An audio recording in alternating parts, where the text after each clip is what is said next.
ये था कि इनका कद कितना बड़ा है, ये हम लगातार अपने दर्शकों को बता रहे हैं, लेकिन जिन जिन राज्यों का आपने जिक्र किया कि कहां कहां चुनाव है, अभी हालिया दिनों में सबसे ज्यादा फोकस जम्मू कश्मीर को लेकर किया जा रहा है और माइनस गुलाम नबी आजाद जम्मू कश्मीर में कुछ बचता नहीं है कांग्रेस पार्टी के पास। देखिए, सिर्फ जम्मू कश्मीर के लिए नहीं, अपने देश के अल्पसंख्यक समुदाय में कांग्रेस पार्टी बार बार इस बात का दावा करती है कि अल्पसंख्यकों की चिंता करती है पार्टी, लेकिन गुलाम नबी आजाद के इस्तीफे के बाद कांग्रेस पार्टी पे सबसे बड़ा सवाल ये उठेगा कि गुलाम नबी आजाद जैसे नेता जिन्होंने पार्टी को एक लंबा वक्त दिया है, एक बड़े चेहरे थे पार्टी के, जम्मू कश्मीर के मुख्यमंत्री के तौर पर रह चुके हैं, जम्मू कश्मीर से आते हैं, जम्मू कश्मीर की आवाज बार बार उठाते रहे, लेकिन पार्टी के अंदर बहुत बड़ा दमखम था जब वो पार्टी के अंदर बहुत सक्रिय थे। कांग्रेस वर्किंग कमेटी के सदस्य तो इस्तीफे से पहले तक भी थे, लेकिन आज की तारीख में सबसे बड़ा सवाल ये उठता है कि उनको दरकिनार किया जा रहा था, उनकी बातों को सुना नहीं जा रहा था, उनको कोई पद नहीं दिया गया, राज्यसभा में दोबारा उनको उनकी सदस्यता को बहाल किया जा सकता था, वो नहीं किया गया, तो अपने आप को दरकिनार महसूस कर रहे थे। G23 के लीडर के तौर पे G23 के लोगों ने जब पत्र लिखा तभी तमाम लोगों ने ये मांग की थी कि पार्टी के अंदर सुधार होने चाहिए, तमाम चीजों पे चर्चा होनी चाहिए, चाहे आर्थिक मसला हो, राजनीतिक मसला हो, तमाम बातों पे चर्चा होनी चाहिए। लेकिन कांग्रेस अध्यक्ष सोनिया गांधी को लंबा पत्र लिखा इन्होंने, 4 से 5 पेज का ये पत्र है, इस्तीफा पत्र जो भेजा गया है कांग्रेस अध्यक्ष सोनिया गांधी को, जिसमें तमाम बातों का जिक्र गुलाम नबी आजाद ने किया है। और ये कांग्रेस पार्टी के लिए आज की तारीख में बहुत बड़ा झटका है जब आप कांग्रेस अध्यक्ष का चुनाव कराने वाले हैं और ऐसे वक्त में गुलाम नबी आजाद जैसे कद्दावर नेता पार्टी छोड़ के अगर अभी दूसरी पार्टी में गए नहीं है, लेकिन कांग्रेस की अगर सदस्यता से इस्तीफा दिया है तो बहुत बड़ा झटका है कांग्रेस के लिए, गांधी परिवार के लिए, क्योंकि गांधी परिवार के करीबी भी बहुत रहे। भारत जोड़ो यात्रा पे राहुल गांधी इन दिनों वो कोशिश कर रहे हैं कि अभी 2024 से पहले अपनी पहुंच, अपनी पहचान, अपना जनाधार उस तरीके से बढ़ा ले कि उनको फायदा पहुंचे, लेकिन क्या अंदर खाने कुछ ऐसा चल रहा है, क्या किसी राहुल गांधी के अलावा किसी गैर गांधी के नाम पे मंथन चल रहा था और यही बात नागवार गुजरी गुलाम नबी आजाद को? क्या इस बात की कोई गुंजाइश, कोई संभावना, क्योंकि ये बड़े लीडर्स में से एक है? देखिए, पार्टी के अंदर मान मनोबल की अगर बात करें, अभी आनंद शर्मा भी नाराज थे, हिमाचल प्रदेश की स्टीयरिंग कमेटी के अध्यक्ष पद से इस्तीफा दिया, उन्हें मनाने की कोशिश की गई राजीव शुक्ला की तरफ से। राजीव शुक्ला ने तब सोनिया गांधी से मुलाकात की, फिर आनंद शर्मा के पास पहुंचे, लेकिन गुलाम नबी आजाद का मसला और आनंद शर्मा के मसले को अलग अलग तरीके से देखना चाहिए हम दोनों को।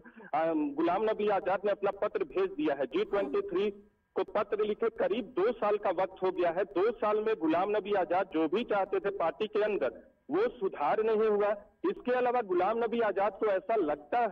है और लगता था भी पहले, जब हमारी अंतिम बार मुलाकात हुई थी तब उनकी तरफ से ये कहा गया, उनकी तरफ से जो संकेत मुझे मिले थे वो अपने आप को दरकिनार किए जाने से नाराज थे, कांग्रेस की स्थिति से बहुत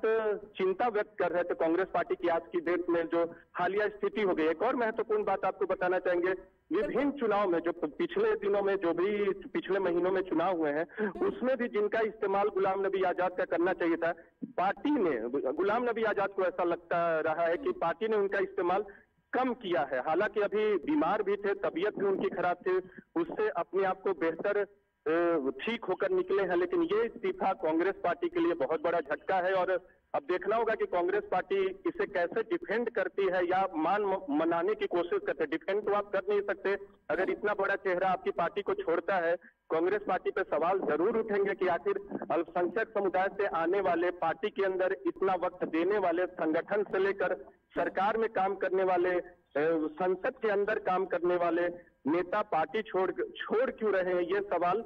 अपने आप में कांग्रेस पार्टी और गांधी परिवार से बनेगा। देखना होगा कि किसी तरह की कोशिश की जाती है कि नहीं उन तक पहुंचने की। जी बिल्कुल, पत्र का मजमून जो है मोटे तौर पे वो अब एक एक करके सामने आने लगा है। सीनियर नेताओं को अपमानित किया गया, ये बड़ी बातें इस पत्र में जिक्र किया गया है और ये पहले से तय भी है, क्योंकि कई सारे ऐसे मौके आए जिसमें नीरज सबसे बड़ी बात आप ये भी बता रहे कि राज्यसभा वापस नहीं भेजा जाना भी बहुत बड़ा संकेत था। लेकिन एक पहलू पे मैं फिर से अपने दर्शकों का ध्यान आकर्षित करना चाहती हूँ, यहाँ पे ये है कि कभी बीजेपी के किसी लीडर ने बहुत खुलकर इनको लेकर तल्ख तेवर नहीं अपनाए हैं, जहां तक तारीफ ही की है, और गुलाम नबी आजाद भी उन चेहरों में से है कांग्रेस पार्टी के चुनिंदा जिनमें इन्होंने भी कभी बीजेपी को लेकर बहुत तल्ख तेवर नहीं अपनाए हैं। क्या ये भी बातें ऐसी है जिससे कि इनका कद पार्टी में नीचे होता चला गया?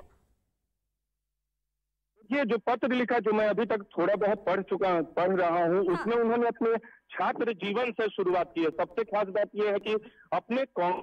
एसोसिएशन कांग्रेस से उनका लंबा जुड़ाव जो रहा है 70 के दशक के मध्य में मैं जिक्र कर रहा था। इंदिरा गांधी के वक्त से वो कांग्रेस पार्टी से जुड़े, उसके बाद अपने छात्र जीवन से लेकर अब तक वो कांग्रेस पार्टी में बने थे। यानी करीब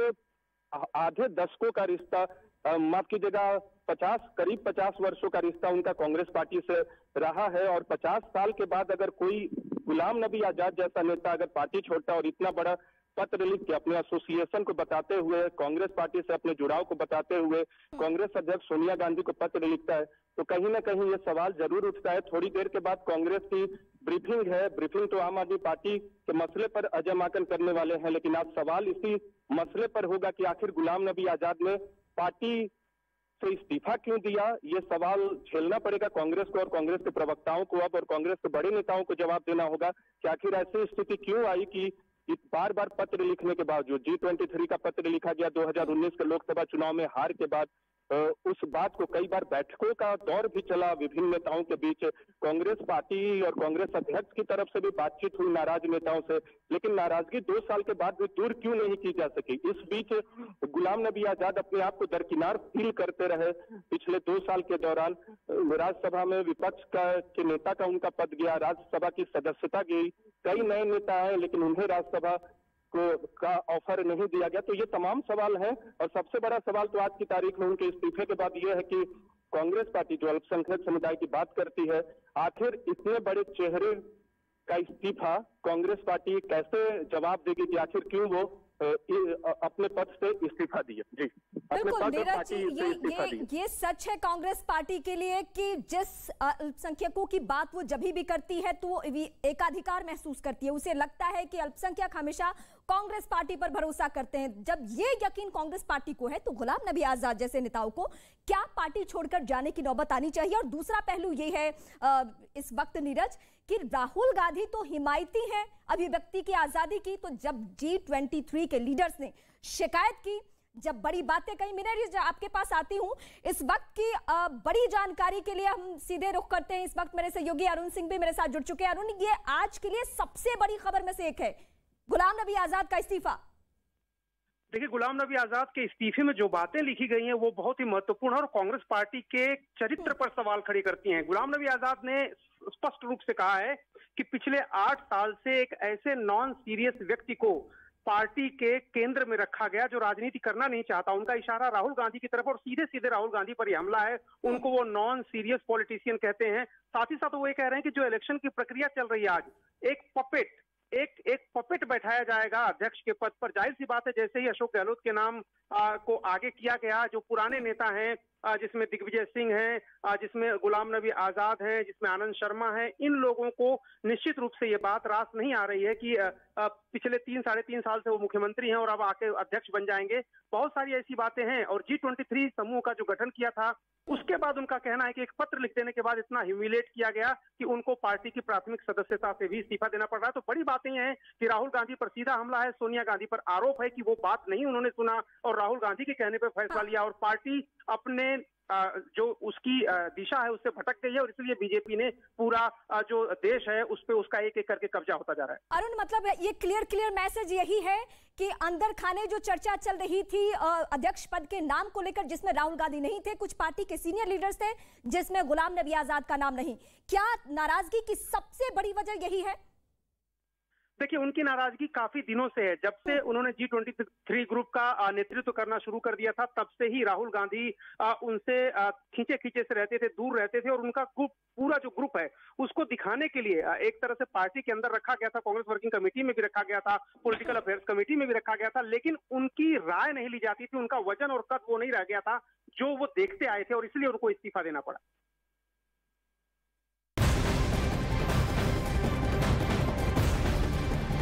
वहां पेट्रियट मिसाइल डिफेंस सिस्टम तैनात था। नौसेना के अधिकारियों ने साई को इस हथियार की जानकारी दी, क्योंकि अमेरिका से आए एयर डिफेंस सिस्टम ताइवान की ढाल है,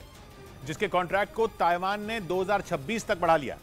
चीन जिस तरह से ताइवान को आंखें दिखा रहा है, उससे लग रहा है कि वो कभी भी हमला कर देगा। इस बात का अंदाजा